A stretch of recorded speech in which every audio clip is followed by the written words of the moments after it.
कृष्णाय वासुदेवाय हरये परमात्मने।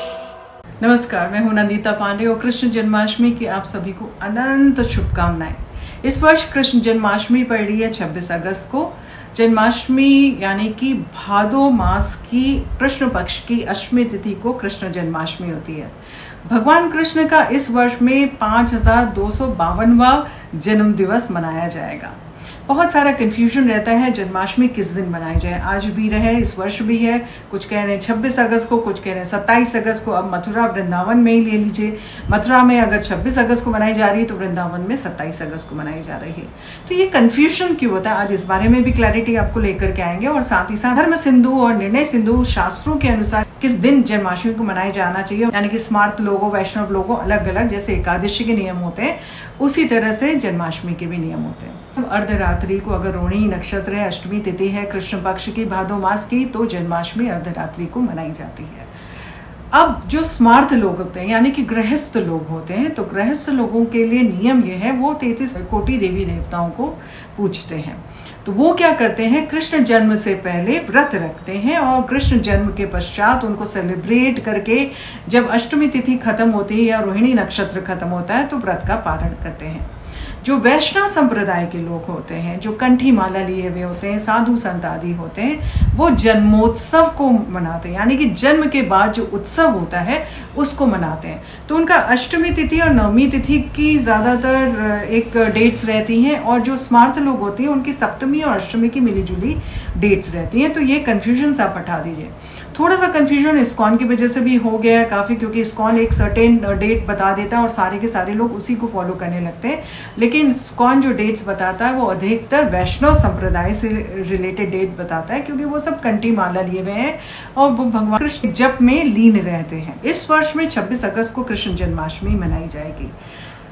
अष्टमी तिथि की जो शुरुआत है वो प्रातःकाल 3:39 से शुरू हो रही है और वो 27 तारीख की रात्रि को, यानी कि मॉर्निंग जो अंग्रेजी के हिसाब से हम देखें तो 2:19 तक रहेगी।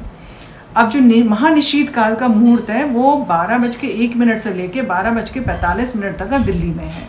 कई जगह अलग अलग क्षेत्र में आपको उसको वर्ग को बांटना पड़ेगा, उसके हिसाब से आपको पता चलेगा, बट अमूमन ये एक समय रहेगा महानिशीत काल का। बहुत सुंदर समय, क्योंकि इस समय चंद्रमा जो है उच्च राशि में बैठे हुए, रोहिणी नक्षत्र रहेगा और साथ ही साथ वृषभ लग्न भी वहाँ निशीत काल के समय में रहेगा। वृषभ लग्न जो है 10:43 से शुरू हो रहा है, लगभग 12:40 तक का रहेगा। तो ये बहुत ही सुंदर अद्भुत संयोग है। इस समय सर्वार्थ सिद्ध योग भी रहेगा जिसमें भगवान कृष्ण का जन्म हो रहा है। तो इतनी अद्भुत संयोग के साथ, बहुत खुशियों के साथ आप जन्माष्टमी 26 तारीख को बनाइए। अगर आप गृहस्थ हैं और अगर आपने संन्यास ले लिया है, आप कंठी माला धारण करते हैं, तुलसी की माला धारण करते हैं और बिल्कुल भगवान विष्णु में लीन है, तो आप जन्मोत्सव बना सकते हैं, वो जो कि 27 तारीख को होगा। प्रातःकाल आप बिल्कुल शुद्ध वगैरह होके एक अच्छा आसन बनाइए, बाजू में बहुत अच्छे से पीले वस्त्र मौली से उसको बांधिए और उसके बाद एक बहुत सुंदर सी झांकी बनाइए और झूला बनाइए उनके लिए, उसमें कृष्ण भगवान को स्थापित करिए और रात्रि के समय में उनको दोबारा से स्नान आदि करके और उनके षोडशोपचार की पूजा की जाती है, यानी कि 16 प्रकार के उसमें पूजा विधि होती है। पंचामृत से स्नान, गंगा जल से स्नान, चंदन से स्नान, अष्टगंध से स्नान, शहद से स्नान, ये सारे स्नानों की एक प्रक्रिया होती है। साथ में उनको फूल अर्पित करते हैं, उनको नैवेद्य अर्पित करते हैं, उनको श्रृंगार करते हैं, उनको वस्त्र अर्पित करते हैं।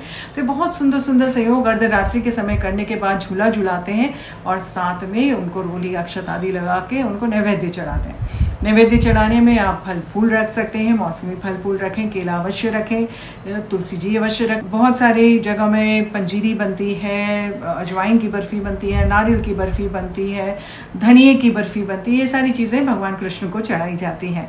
कई लोग खीरे को भी काट के रखते हैं, जो कि एक वूम का यानी कि गर्भ का इंडिकेशन होता है, तो वहाँ पे भी भगवान कृष्ण को स्थापित करते हैं। बहुत सुंदर है। पूरे भारतवर्ष में इसको अलग अलग तरीके से मनाया जाता है और कहीं पे दही हांडी होती है जो कि नेक्स्ट डे होती है, दूसरे दिन होती है, जन्मोत्सव के रूप में होती है, जहाँ पे लोग एक हांडी को लटका करके उसके अंदर दही रखते हैं और पिरामिड बना बना करके हांडी फोड़ते हैं। तो ये महाराष्ट्र वगैरह में अधिकतर दही हांडी चलन है। तो ये बहुत सुंदर एक उत्सव है कृष्ण भगवान का। और कृष्ण भगवान तो पूर्ण रूप से संपूर्ण मनुष्य जिसे बोलते हैं उस तरह से अवतरित हुए थे, यानी कि 16 कलाओं से परिपूर्ण थे। तो वो इतने सुंदर जो कृष्ण हैं उनको अगर आप याद करें, स्मरण करें, तो वो चंचल भी हैं, वो सखा भी हैं, वो ज्ञानी भी हैं, वो आपके गुरु भी हैं। आप ओम क्लीं कृष्णाय नमः या ओम लड्डू गोपालाय नमः का भी जप कर लेंगे, बहुत सुंदर है। ओम नमः भगवते वासुदेवाय का जप कर, रासलीलाएं होती हैं, बच्चे जो हैं कृष्ण भगवान की ड्रेसेस पहन करके झांकियाँ करते हैं और बहुत सुंदर, कई लोग तो पूरी की पूरी झांकियाँ अपने घर पे बनाते हैं। तो बहुत सुंदर उत्सव है। इस उत्सव को बहुत प्रेम से मनाइए, दोनों दिन मनाना है, दोनों दिन मनाइए, तो जितने दिन मनाए उतना ज़्यादा अच्छा है। लेकिन जो समय था, विधि थी, मैंने आपको बता दिया। ये सारी चीज़ें करिए, खुद भी अच्छे वस्त्र पहने, अच्छे आसन में हो, कोशिश करें कि पीले आसन में बैठ के ध्यान मग्न होकर के थोड़ा सा ध्यान करें, तो बहुत बहुत सुंदर रहता है। तो जन्माष्टमी के आप सभी को बहुत बहुत शुभकामनाएं। तिथियों में अगर कोई कन्फ्यूजन है तो वो तिथि क्लैरिटी हमने आपके लिए कर दी है। अभी के लिए दीजिए इजाज़त। आत्मा नमस्ते।